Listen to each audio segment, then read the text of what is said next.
नमस्कार, day to day news Bharat में आप सभी का स्वागत है। मैं हूं साक्षी चौहान। इस वक्त की बड़ी खबर आपके साथ साझा कर रहे हैं। पंजाब में भाजपा और अन्य कुछ राजनीतिक दलों के बीच अंदरूनी समझौते होने के आरोप लगाए जा रहे हैं। कुछ लोगों का मानना है कि कांग्रेस और मौजूदा सरकार को राजनीति रूप में कमजोर करने की कोशिश की जा रही है।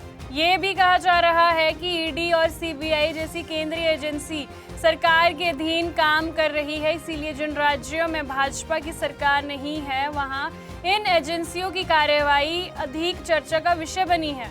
आपको बता दें कि पंजाब कांग्रेस में लंबे समय से चल रहे आंतरिक विवाद का राजनीतिक लाभ उठाने के लिए विपक्षी दल पूरी ताकत लगा रहे हैं। कांग्रेस के भीतर खींचतान आने वाले चुनावी पार्टी की स्थिति को प्रभावित कर सकती है। इसी बीच पूर्व मुख्यमंत्री चरणजीत सिंह चन्नी के आवास पर हुई बैठक के बाद पंजाब और केंद्र की राजनीति में हलचल और तेज हो गई है।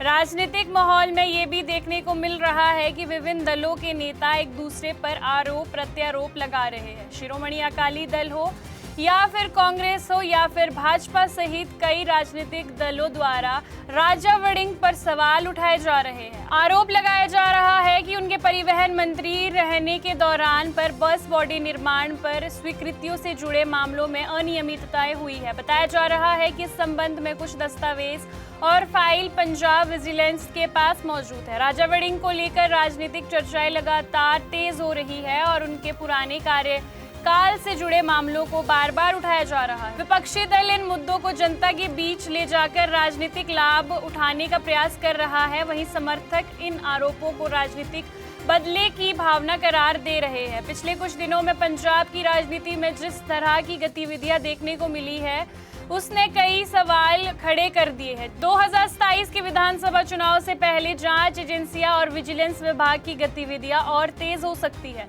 विभिन्न दलों के नेताओं के खिलाफ पुराने मामलों को फिर से सामने लाया जा सकता है।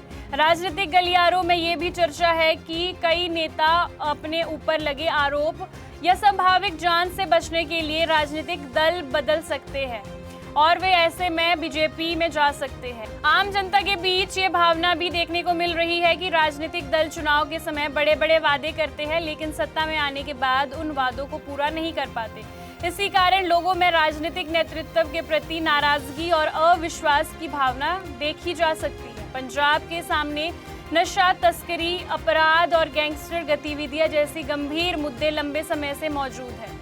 कई सामाजिक संगठन और जागरूक नागरिक लगातार ये मांग कर रहे हैं कि राजनीतिक दल आपसी संघर्ष के बजाय इन समस्याओं के समाधान पर अधिक ध्यान दे ताकि युवा पीढ़ी को सुरक्षित भविष्य मिल सके।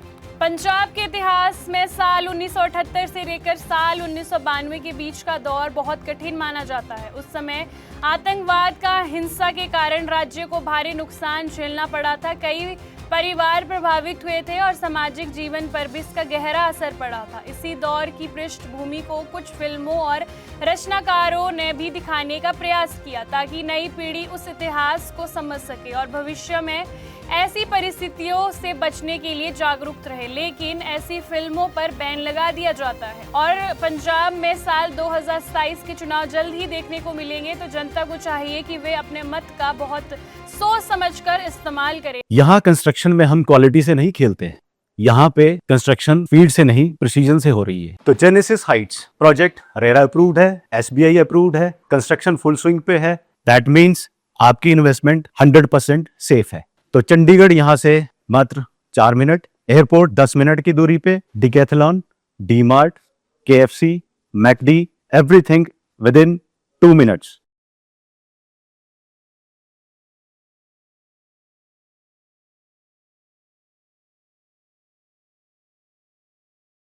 आपको बता दें कि day to day news Bharat निष्पक्ष तरीके से पत्रकारिता करता है। हमारा कोई भी रिपोर्टर फील्ड में किसी से कोई उपहार या विज्ञापन स्वीकार नहीं करता और ना ही किसी को ब्लैकमेल करता।